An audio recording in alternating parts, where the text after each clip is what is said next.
I'm going to hit record. All right, welcome everybody. I am so excited today because we're going to switch a little bit of gears and we're going to actually go into financial health, which is really exciting. And I have with me an amazing author, speaker, just a very inspirational person, period, Nate Scott. And I'm not going to do much of the talking, of course. I want him to do most of the talking. So welcome, Nate. Tell us a little bit about yourself.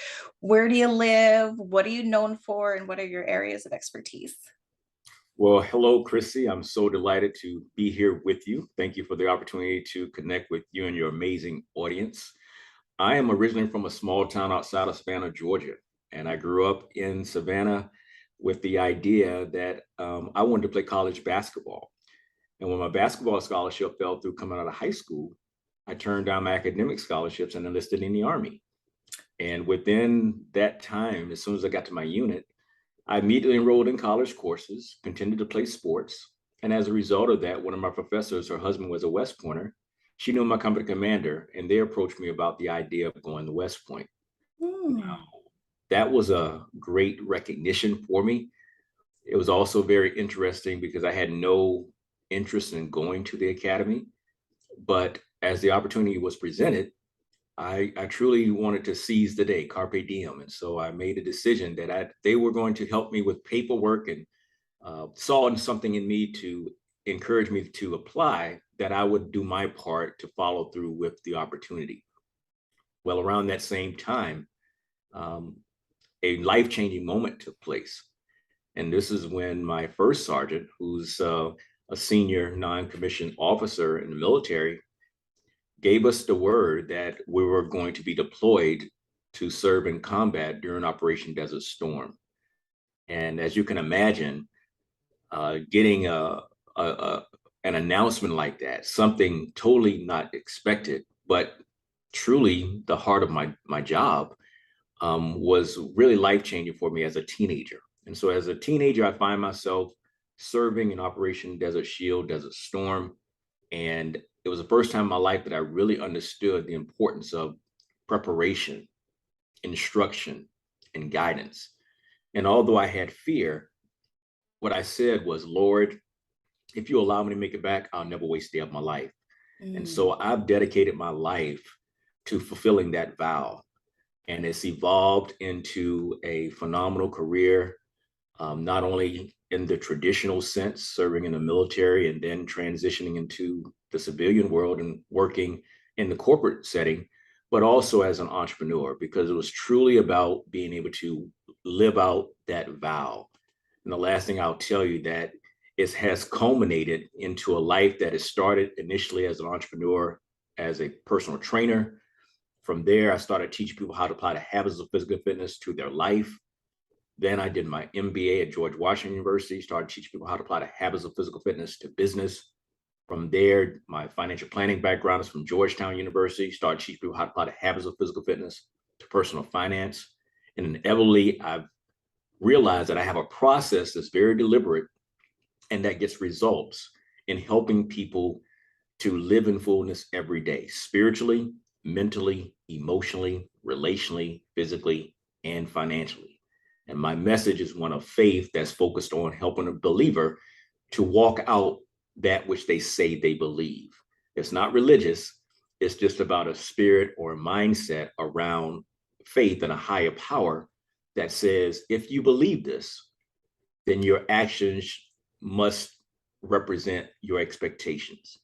And to that end, I'm just delighted to be able to serve people in with my greatest gift and to truly give myself away, which my name is Nathaniel, which means God's gift or gift of God. So I'm truly in a great place and living out that. So I look forward to answering your questions and just getting to know you a little bit further. Perfect. You know, it was interesting. I was speaking on a different show yesterday, and the guest had asked me about times when someone had planted seeds in my life that had been catalyst for change, right, and transformation. And obviously, that was a moment for you when someone saw something in you that you hadn't quite contemplated for yourself. But I love that you took that opportunity, and not only did you run with it, you made it a mission, and now you are planting so many seeds of greatness in other people. So I love that. You wrote a book called Life is Rich: How to Create Lasting Wealth. And I I want to preface this a little bit because this is a health and wellness podcast. So some of my listeners might be like, what does that have to do with, what does money and finances have to do with health and wellness? Well, I teach non-food sources of nourishment, and financial health is definitely an area of health and wellness, because when we mismanage our resources, or we don't use tools properly, or we don't understand these tools, it really can affect the rest of our health. It's still a piece of life. We have to learn how to use these tools correctly, and feed sort of our passion. So tell us a little bit about this book and why living a rich life is such a passion project for you. Well, everything is about the meaning. So I'm glad that you framed it in the context because we're walking the same path. As I said, my first business was as a personal trainer. Mhm. Everything that I do is foundationally built on the idea of wellness, but that's biblical. It's truly about the fact that we are promised and expected to live in a life of abundance and to prosper in every area of our life. But your health is your wealth. And so, with that being my anchor point and being an athlete throughout my entire life, and then leading people to helping them make their own personal transition, their own transformations, it's an interesting thing of how it all came together. Life is rich means I live in fullness every day because I realize I am Christ's heir. I live in fullness every day because I realize I am Christ's heir. It's foundationally built on Matthew 6:33, which says, seek ye first the kingdom of God and all of his righteousness. And then there's the promise that all things thereafter shall be added unto you. That means spiritually, mentally, emotionally, relationally, physically, and financially. Financial worry impacts over 70% of people. Financial worry. Well, worry is about the mind. After the mind, you have stress. Stress is about the body. And then after the stress in the body, the mind and the body, the last is anxiety. Anxiety is both the mind and the body. Anyone that is trying to live a full life, to be healthy, that is concerned about their finances, inevitably are going to be experiencing things that will counteract. The reality is that money does matter. And so I wrote Life is Rich, How to Create Lasting Wealth as a principled centered, biblically based leadership program focused on personal growth and entrepreneurship. Leadership, because as a personal trainer, I know the importance of one leading oneself in order to make a true transformation. So Mhm. leadership is the answer, and it impacts every area of our life. I address this book. I wrote this book to address the fact that 77 million baby boomers are retiring and facing a cash flow danger. 66 out of 100 people age 65 earn less than $30,000 retirement. 47% of people said they had a $400 emergency, they'd have to sell something or borrow money to address it. And 68% of people are living paycheck to paycheck.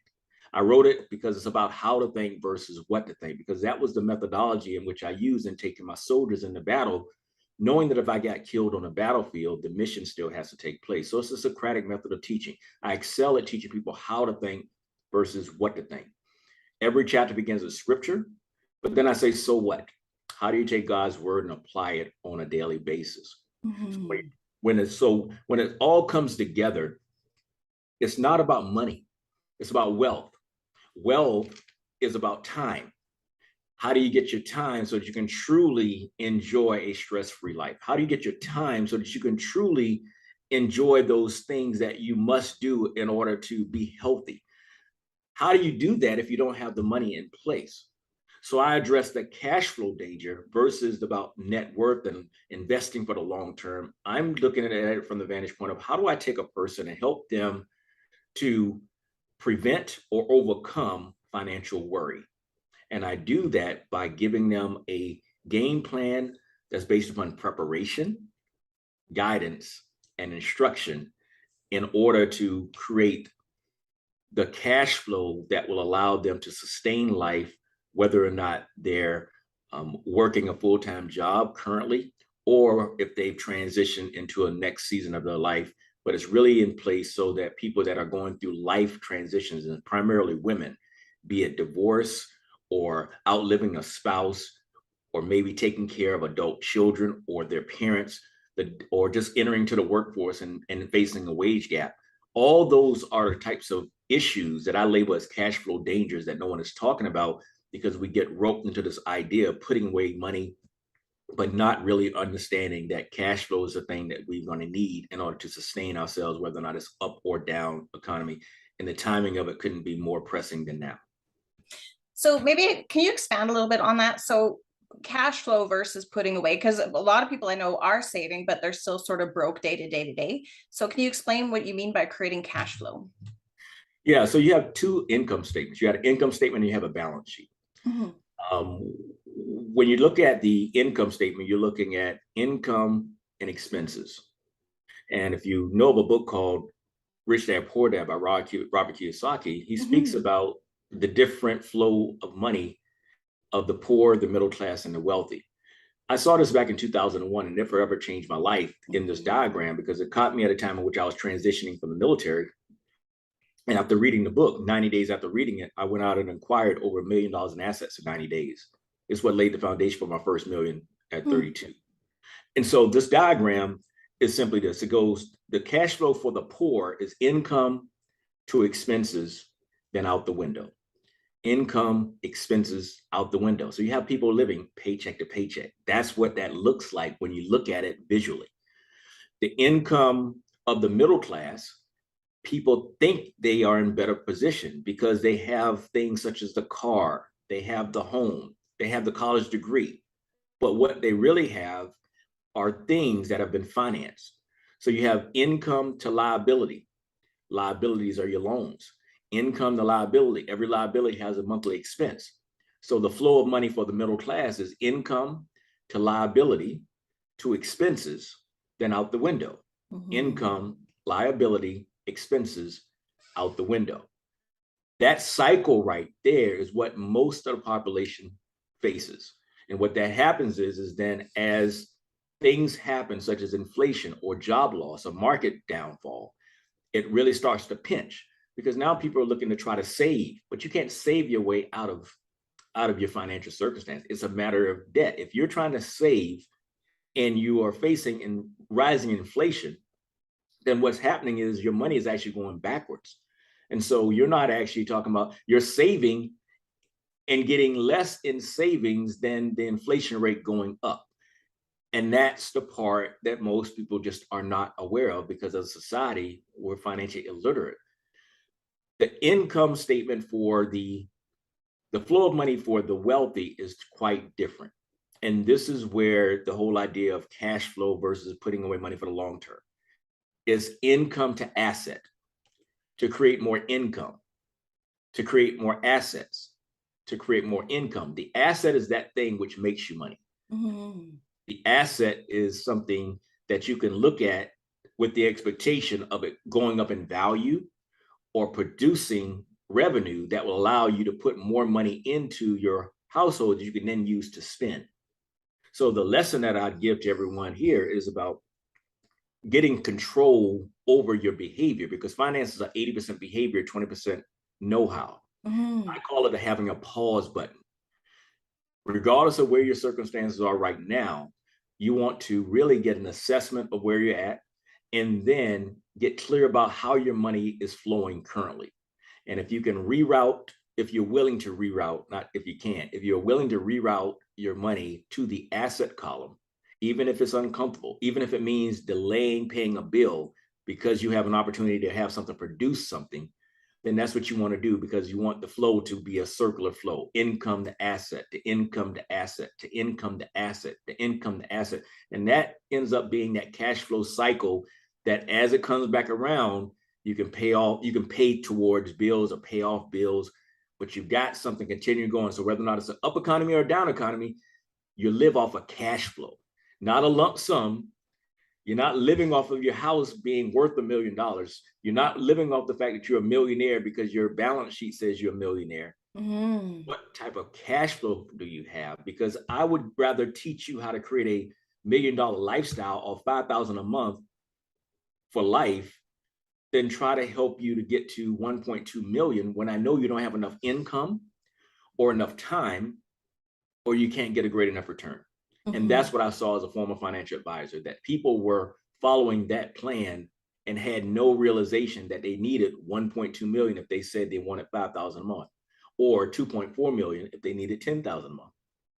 That's the reality of it. And when you do the numbers, and I do that on page 721 of my book, where I give 7 questions so you can identify whether or not you're at risk of the cash flow danger. So why isn't this taught? Like, why are we taught this traditional method of go to work? Just like I'm, a middle class person myself, and I often feel trapped by it, which is why I am in the process of changing my life as well. Why is it taught that this is the traditional way? And when you try to break out of that cycle, so many people think you're absolutely crazy. What are the systemic issues that are stopping people from pursuing this? Because it's available to everybody. Well, the reason that is not taught per se, it's not that the information is not available, but when you say not taught, you got to think about institutions in which people are taught within. Mm-hmm. They're taught within the school systems, and school systems are in turn a part of something that's a part of the government structure. So with the government structure, one of the things that the government structure has to ensure that the country continues to work. And so that means taxation. So you have 2 different tax systems. You have the tax system for the employee and the tax system for the business owner. Well, the tax system for the employee is meant to drive taxation or to cover taxes. The tax system for the business owner is meant to drive economy. So Mm-hmm. one is meant to pay taxes, the other is meant to drive economy. It's available to everyone, but the reality is that the institutions are put in place in order to produce those persons who are more inclined to be a part of the infrastructure to pay taxes. So that's why you have different people going in different professions, and then those things that are funded in order to help people to go through that system in order to beat that cycle. Everyone can break out of that cycle, and everyone can be a part of both cycles, but you have to be exposed. You got to have someone or a conversation, or you got to have a group that you're a part of where it's introduced. And then you got to have the courage to go against what everyone else is saying. But I'll tell you what's really interesting is that it's so hard to break people away from what the norm is and what is expected by everyone because of that peer pressure. So what it takes is courage. It takes a person to be courageous to actually then take those steps, because that which one thinks is secure is not really secure. But that's why my message is so important. And my message is that you are the asset. You are the asset. If you're a believer and you buy into the message that life is rich, then that means you already know that you're an heir. And as an heir, that means you know that your father owns it all. And if your father owns it all, then it's already in your hands. It's just a matter of whether or not you're going to grow your capacity in order to gain access to it, because no good parent is going to give you the keys to a car when you're not ready to drive it. Mm-hmm. But that's the same thing with our relationship with our Father, is that everything is promised, but you've got to make the commitment to grow your capacity. And then as you grow your capacity, you can then walk yourself into that opportunity that you desire, that which you truly desire and have asked for. You're prepared for it. There are instructions for you to get it. And there's guidance available, but you must be willing to go through the process and trust the process, knowing that it's already done. Expectation. The expectation is there, then your behavior will follow suit. Problem is that most people don't have an expectation for anything greater. And with that expectation, they don't have the belief. So therefore, they don't take the actions. And that's why my role is so important, is that I'm able to provide the guidance, the instructions, and more importantly, the support to walk someone through that process and just to breathe life into who they are. Mm-hmm. I love that. I want to come back to some of the financial stuff, but I want to ask you on a personal level, if that's okay. I just want you to share, because you have this mindset, but I'm just wondering, is success and this growth mindset, this hero mindset, was it something that has always come naturally to you from the beginning? Was this how you were raised, or is this something that you had to grow into yourself? Well, once again, everything's already predestined, and the things that I point to in that way begins with me being the oldest sibling. So I'm the oldest. I grew up in a small town, and I was the first quote unquote student athlete. I was the first to really go after. In fact, I remember And the thing, I come from my mom and dad. I don't remember when they were married, so it wasn't a situation where I was mirroring that, except for the traits. My dad was always hardworking. He never lived more than 30 minutes away from me. So I've never felt like I had a broken home. My parents had a good relationship. But my dad, never in my life had we ever communicated in which he didn't say, I love you. I love that. I come from a lineage of fathers where my dad was raised by his dad because their mom left, but my dad and his brothers were raised by my grandfather. And so I was able to see that relationship. And so I come from a spiritual based family. I love with my grandparents and being raised with an understanding and appreciation for God and faith. Um, all those things I point to as my basis. I played quarterback in football, point guard in basketball. I was always proactive about my studies. In fact, I remember, I guess I had a behavior issue, and my teacher one day says, if you don't straighten up, you're not going to be able to go to algebra. Now here I am, I'm an eighth grader. And my teacher says something like as a hot button, obviously knowing that it was something that I was actually, that was going to impact me. That was going to cause me to straighten up. And so, so I think about things like that. I'm like, that was a part of me. I was best dressed, considered best dressed in high school or something like that. So the bottom line is I look at all those types of things in my life as anchored. I started thinking about financial independence as a 10th grader in high school. And I did that because I saw my dad work really, really hard and swing shifts, so night or day. And there were times in which I'd ask for some things and he would say, we'll see, or I'll let you know. Because of course that meant he had to look at whether or not that was something that was within the budget. It was financially able. And my dad would never make me a promise in which there was a possibility that there was not, that it wouldn't come through. In fact, he used to tell me, he said, well, I'm not gonna make you a promise because I could get hit by a car and all you're gonna remember is daddy said. In other words, there's no excuse for the follow through because inevitably you're gonna still hold on to that which was expected. It's a type of things like that that are part of my fiber. My daddy always talk about, there are consequences, whatever you do, it's your decision. Do whatever you want to do, but you got to live with the consequences. Yes. And so all those things laid a foundation for the right mindset of responsibility, and you couple that with being an athlete and pursuing things and being able to learn to fight against resistance and going against opposition in order to try to get to a goal. But then the life-changing moment came when I got introduced to personal growth and development and entrepreneurship the week that I graduated from West Point. See, I never knew about picking up books and going to seminars and being around successful people. Yeah. So I walked into a room full of happy people. And it was a little uncomfortable at first. I remember the first time I walked into a room full of happy people, I'm like, what are they on? Like, so I walked into a room full of happy people and I'm like, huh. And I absorbed all of it. I was not drawn into the opportunity, but for me, I never knew about picking up books and going to seminars and being around successful people. And so as I've spoken around the world since 96, I've told people, take over my West Point degree, engineering and sociology, take over my MBA from George Washington University, take over my financial planning background from Georgetown University. When I learned to pick up books and go to seminars and be around successful people, that's what laid the foundation for everything else I've done in my life. And so that's the message that I take forth, and I try to leverage my professional background to share that message so that a person can understand that when I look at everything, the place that I put the most weight is accessible to everyone, because it's not predicated on you going to school and getting a degree. No, you're the asset. I want to know what you want so I can then give you the proper recommendation of the proper route to take. And that's the essence of how I evolved. And so I've been intentional about personal growth and development now since 1996.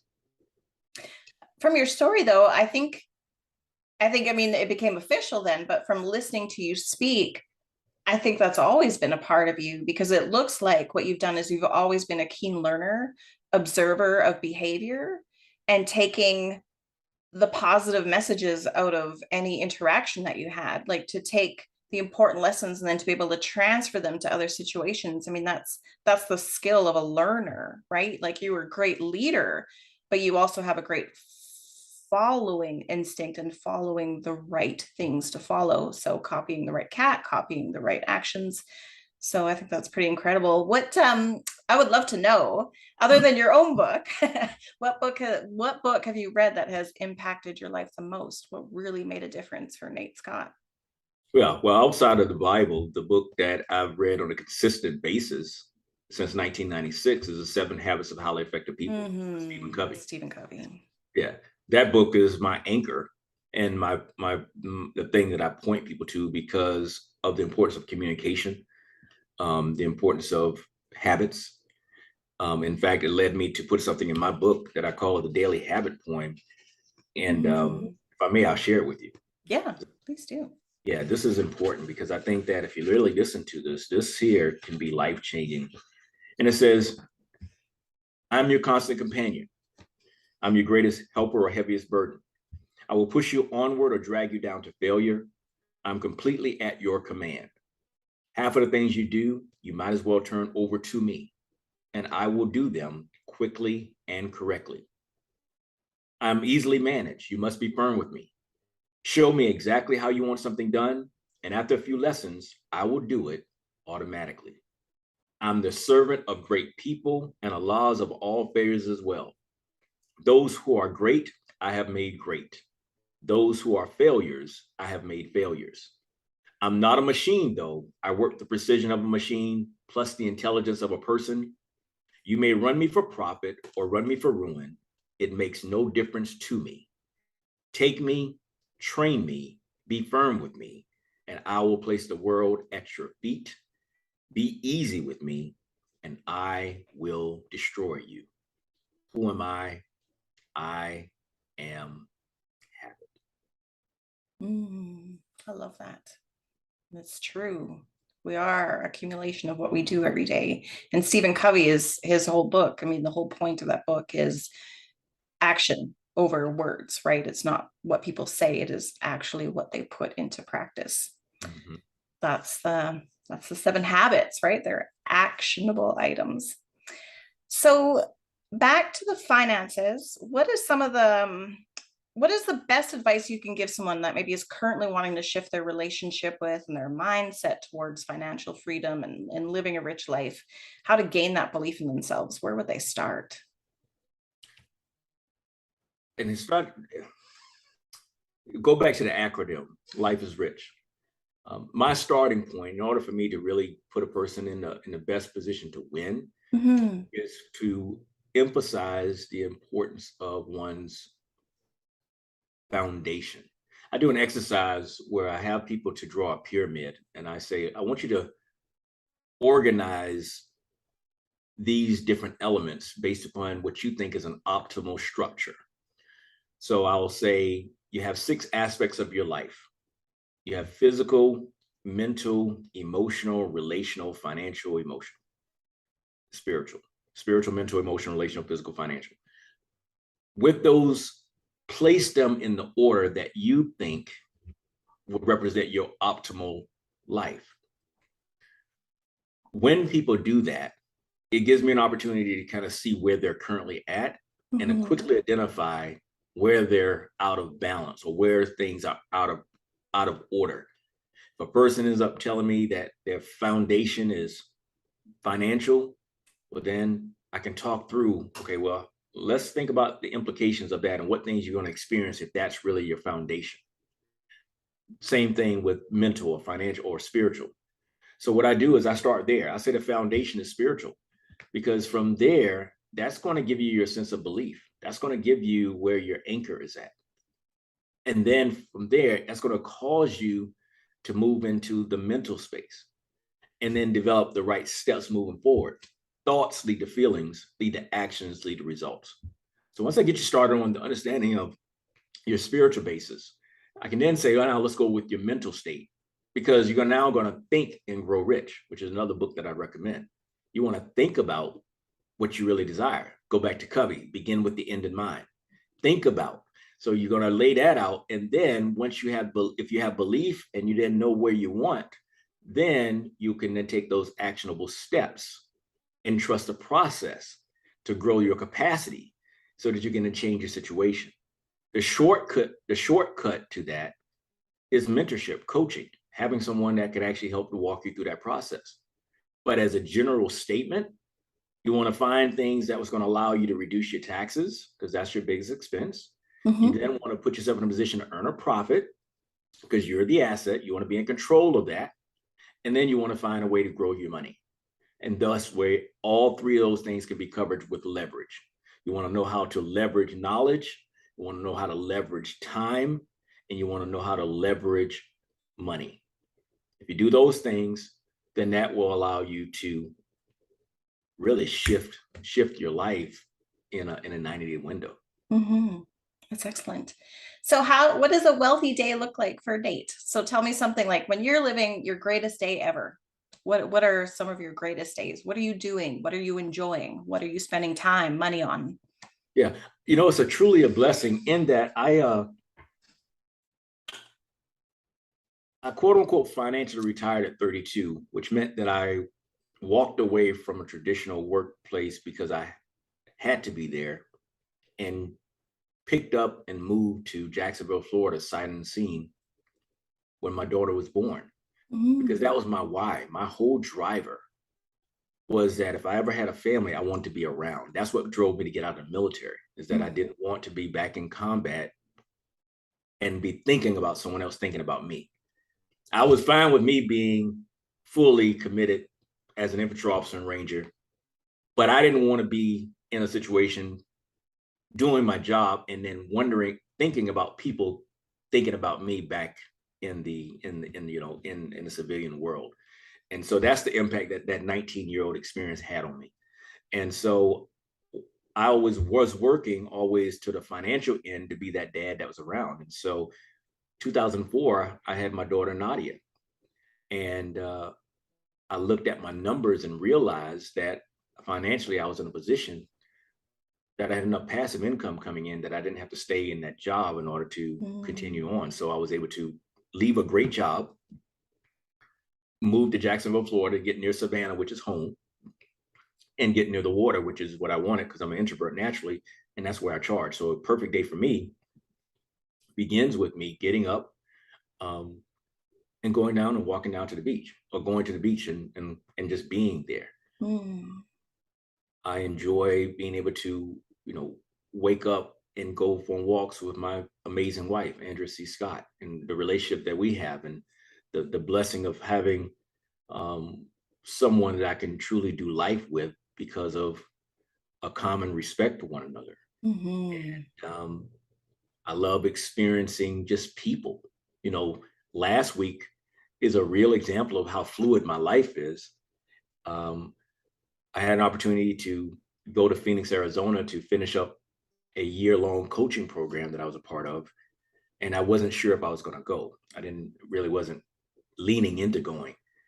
And so there was a football game coming up in Jacksonville, Florida. It was a game that I'm like, wow, this is here. Let me go ahead and get these tickets. So I bought tickets on Wednesday to go to this football game.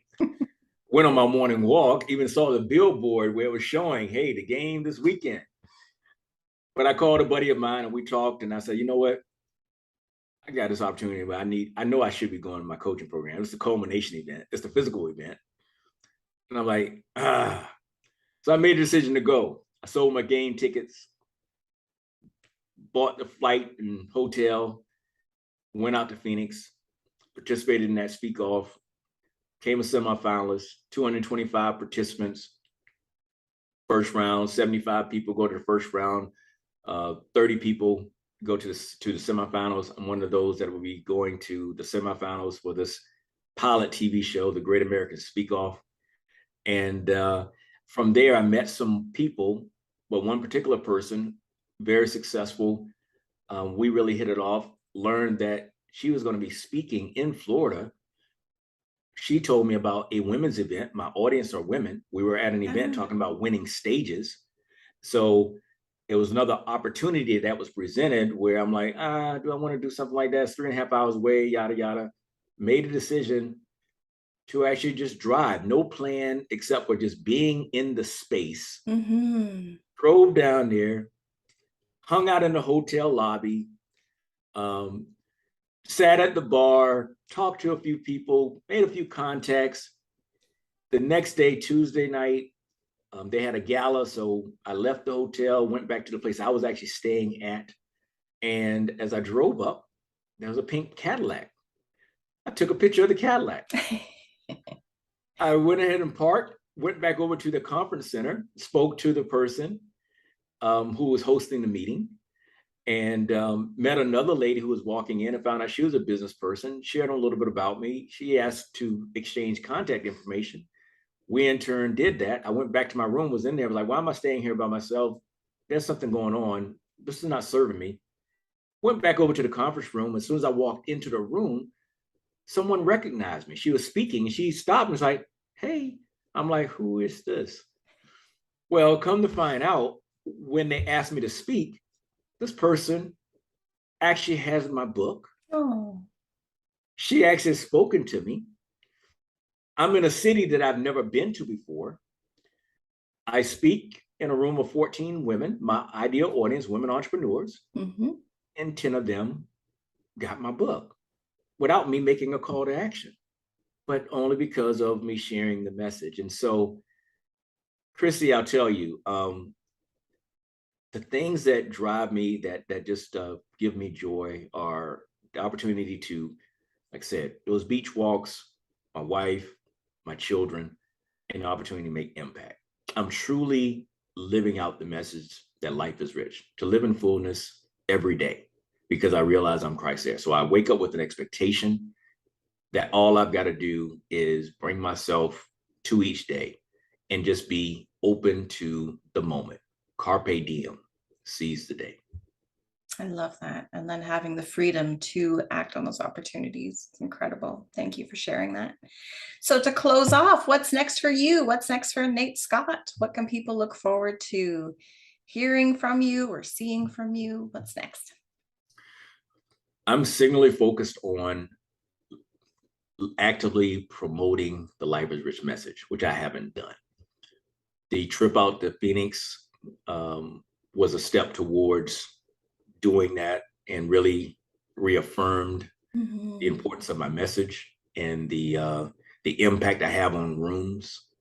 And then to experience these last few days, again, dropping myself into a space, complete strangers, and knowing that I'm able to add value, and that people are ready to receive me. It's about being proactive, about being in the right rooms. And so what I'm seeking out are opportunities to do this right here. My goal is to get on one physical stage each month for over the next 12 months, starting now, as well as at least 2 digital stages. So podcasts are like that, Zooms or things like that, where I'm able to get in front of at least 10 people at one time, so that I can in turn give a glimpse of who I am, what it is I do, and more importantly, how I serve, and the results that I can help people to deliver. And what makes it unique for me is that I can compliment anyone, because I'm pulling from so much. I'm best served when I'm just listening, and then I'm able to answer specific questions to demonstrate the things that I have that I can pull from in order to be an aid in helping someone to realize their full potential. So you should just see and hear more of me. And I'm looking for those champions that also experience me and say, you know what, I know his message, I know what he's about, and we want to get him in front of more people. So this is everything, full forward movement to making that happen. And I think it's a great message, an important message, and getting to know you, and of course knowing your wife. I'm always impressed with your authenticity, just how genuine you are, and just how spirit filled you are. And I think it's just an excellent message to get out. And I'm really proud to have you on the show. So thank you so much for sharing so openly. Where can people find you? The best place to find me is to go to www.lifeisrichglobal.com, www.lifeisrichglobal.com. To get a direct link to the book, you can go to www.lifeisrichtoday.com, www.lifeisrichtoday.com. And you get a signed copy from me, as well as I'll follow up with the video and give you a couple of extras. So that's as an incentive to come direct versus going on Amazon. So Perfect, perfect. And is there any last thoughts that you would like to leave the audience with? Yeah, I would like to leave you guys with a story that I have in my book that really boils down to me saying that you want to recognize that you are so much more. You're so much more than you may actually realize and even believe. And I like to share this story about Michael Downing. You see, Michael Downing was asked to go to Germany to speak to a group of wounded soldiers. Michael made the trip to Germany, and as he walked in the room, he saw soldiers who had been shot. There were amputees whose eyes told him they had lost all hope, and he was empathized with them. Michael was a successful businessman. He actually was the president of a very successful bank. As he looked at these soldiers, he started his speech by saying this: I want you to know that anything is possible. I hope that you dream big dreams because you have a bright future ahead of you and the potential to achieve anything you desire. The soldiers weren't in good spirits. They began to boo him, and the booing got so severe that Michael stopped and sat down. He reached down and removed his prosthetic right leg. Then he removed his prosthetic left leg. Then he removed his right arm, and he took off his left hand. You see, what the soldiers didn't know was that when Michael was 14 years old, he fell from the back of a wagon in a snowstorm.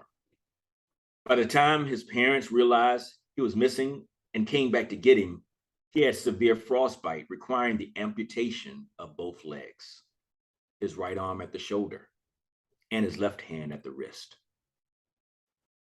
He empathized with the soldiers because he knew what they were going through. He had lost all hope in his life before. And sitting there, a stump of a man, he started his speech over again by saying, I want you to know that anything is possible. I hope that you dream big dreams because you have a bright future ahead of you and the potential to achieve anything you desire. Now, I have to imagine that was the greatest speech ever given. Michael's message is what I want to leave with you. Anything is possible. I hope that you dream big dreams because you have a bright future ahead of you and the potential to achieve anything you desire. That's perfect. I'm not even going to add anything because it's perfect just as it is. Thank you so much, Nate.